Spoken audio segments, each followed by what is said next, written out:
Egypt की pyramids को जिन्होंने भी बनाया था, आपको ये बात जानकर हैरत होगी कि उनको कैसे भी करके हमारे अर्थ का एक्यूरेट साइज मालूम था।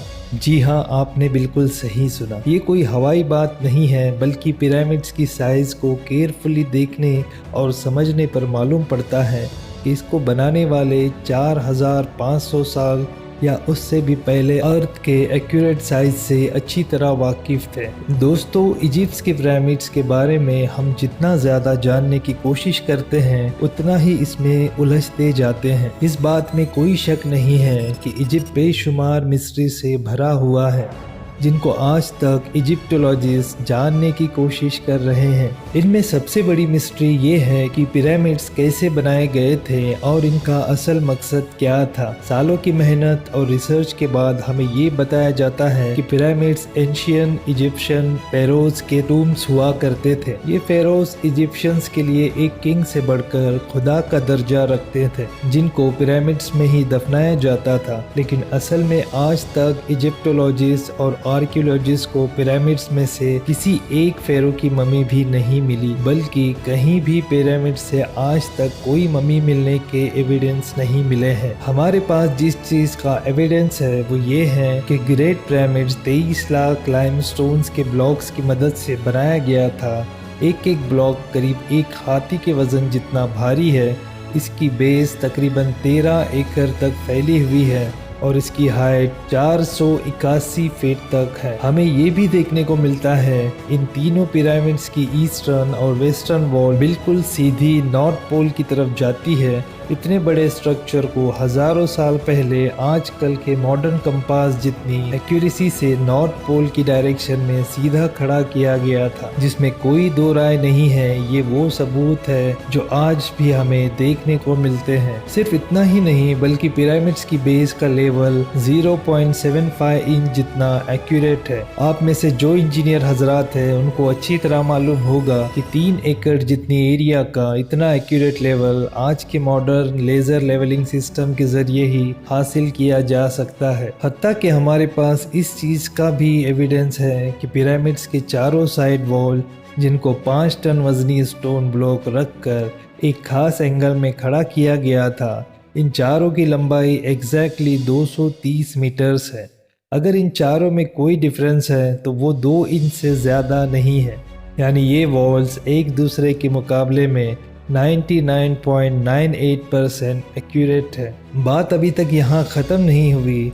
जिन लोगों ने भी द ग्रेट पिरामिड्स बनाया था, उनको हजारों साल पहले भी अर्थ की साइज का अच्छी तरह इल्म था। जी हाँ, ये पॉइंट गौर से सुनिएगा। जैसा कि आपको मालूम है, सर्दियों में दिन छोटे और रातें बड़ी हो जाती हैं। इसका बिल्कुल ही उलट गर्मियों में पाया जाता है, जिसमें रातें छोटी तो दिन बड़े हो जाते हैं। लेकिन साल में सिर्फ 2 दिन ऐसे होते हैं जिसमें रात और दिन दोनों एक जितने ही होते हैं। एक होता है 21 मार्च और दूसरा दिन होता है 22 सितंबर। इन दोनों दिनों में सूरज इक्वेटर के बिल्कुल सेंटर में होता है, जैसा कि आप इस फोटो में देख सकते हैं। बाय द वे, इस मोमेंट को और इस घड़ी को सोलर इक्विनॉक्स कहा जाता है। इसका मतलब ये हुआ कि इन 2 डेट्स में 12 घंटे का दिन और 12 घंटे की रात होती है। 12 घंटों को अगर सेकेंड में कन्वर्ट किया जाए तो ये 43,200 सेकेंड्स बनते हैं। अगर 43,200 को द ग्रेट पिरामिड्स की हाइट से मल्टीप्लाई किया जाए तो उसका जवाब आता है 6,333 किलोमीटर।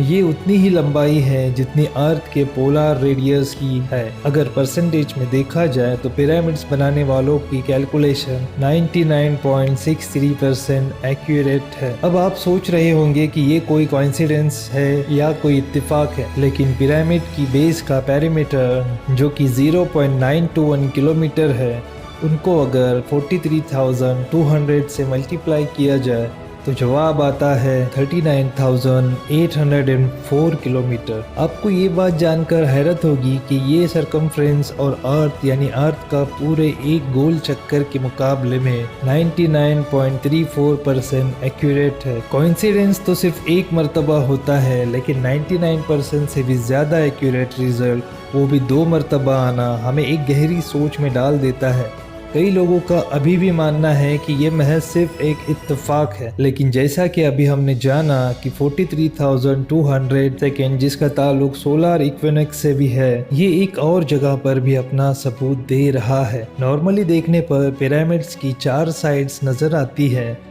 लेकिन असल में ये 4 नहीं बल्कि 8 हैं। जी हाँ, ये 8 साइड सिर्फ सोलर इक्विनोक्स वाले दिन ही ऊपर से देखने पर नजर आती है। ये डिस्कवरी पहली बार 1940 में एक ब्रिटिश एयरफोर्स पायलट ने की थी, जब वो पिरामिड्स के ऊपर से गुजर रहा था। अब सवाल ये खड़ा होता है कि हजारों साल पहले पिरामिड्स बनाने वालों को अर्थ का पोलर रेडियस और इक्वेटर का सरकमफ्रेंस मालूम पड़ा, तो आखिर कैसे? इजिप्ट के पिरामिड्स हमारी सोच से भी ज़्यादा कॉम्प्लिकेटेड है।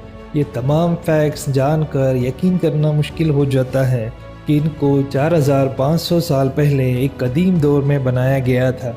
क्या उनके पास कोई जादुई ताकत थी, या फिर वाकई किसी और मखलूक ने इनकी मदद की थी, या फिर इनको इजिप्शियंस ने बनाया ही नहीं था? Graham Hancock fingerprints of the God के ऑथर हैं।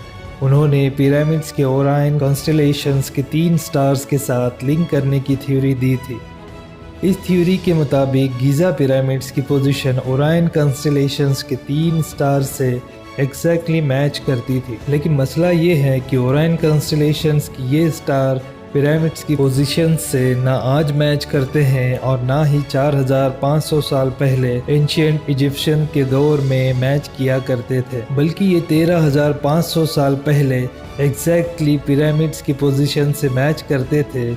इस एस्ट्रोनॉमिकल एविडेंस से तो ये जाहिर होता है कि पिरामिड्स 11400 BC में इन स्टार्स मैच करके बनाए गए थे, लेकिन उस वक्त एंशियंट इजिप्शियन सिविलाइजेशंस के होने का कोई एविडेंस नहीं मिलता है। अगर आपको लगता है ये एस्ट्रोनॉमिकल एविडेंस कमजोर है, तो फिर इस फिजिकल एविडेंस के बारे में क्या ख्याल है? बोस्टन यूनिवर्सिटी से ताल्लुक रखने वाले प्रोफेसर रॉबर्ट स्कोट का कहना है कि गीज़ा प्लेटो, जो आज एक ड्राई जगह है, ये फेरोज के टाइम में भी ऐसी ही ड्राई होती थी, लेकिन लाइमस्टोन से बनाई 240 फीट बड़े इस स्प्रिंग्स पर ये इरोजन सिर्फ हवा और रेत की वजह से नहीं, बल्कि इसमें पानी का बहुत बड़ा किरदार है। ये इरोजन सिर्फ तभी मुमकिन हो सकती है जब पानी यहाँ से स्पीड में गुजरा हो। इस किस्म की इरोजन हमें कई और पहाड़ों पर भी देखने को मिलती है, जो किसी दौर में तेज पानी की लपेट में हुआ करते थे। अगर स्प्रिंग्स भी एंशिएंट इजिप्शियन ने ही बनाया था, तो उसके बाद ये जगह आज तक खुश्क ही रही है। क्या कहीं इस दौर से पहले तो यहाँ पानी नहीं था? साइंस के पास इस बात का एविडेंस मौजूद है कि 9700 BC में हमारी दुनिया से आखिरी आइस एज खत्म हुई थी। ग्लेशियर्स पिघलकर पानी बन गए और समंदर का लेवल 500 फीट मजीद बढ़ गया था। इस इवेंट के दौरान अच्छा खासा पानी इस जगह से भी गुजरा था जहां आज ये स्प्रिंग्स मौजूद है। पिरामिड्स का अर्थ की साइज और इक्विनॉक्स के साथ कनेक्शन, इनका ट्रू नॉर्थ को फेस करना, लेजर लेवलिंग जितनी एक्यूरेसी से इसकी बेस का लेवल होना, यहाँ ममीज का ना मिलना और पिरामिड्स की वॉल का 99.98% एक्यूरेट होना, ये सब चीज़ हमें इशारा देती है कि शायद इनको इजिप्शियंस ने नहीं बल्कि किसी ऐसी सिविलाइजेशन ने बनाया था जो पास में काफ़ी एडवांस थी। ये भी हो सकता है कि इजिप्शियंस को ये पिरामिड्स बने बनाए ही मिले थे और उन्होंने इसको टेक ओवर करके अपने रिलीजन्स के लिए इस्तेमाल करना शुरू कर दिया था। इजिप्ट में कई मकामात पर पाई जाने वाली हायरोग्लिफिक्स, जिसमें एंशिएंट इजिप्शियन ने अपनी हिस्ट्री और रिलीजन्स के बारे में काफ़ी मालूमात फराहम कर रखी है। अफसोस इस बात का है कि इन हायरोग्लिफिक्स में भी कहीं पिरामिड्स की कंस्ट्रक्शन के बारे में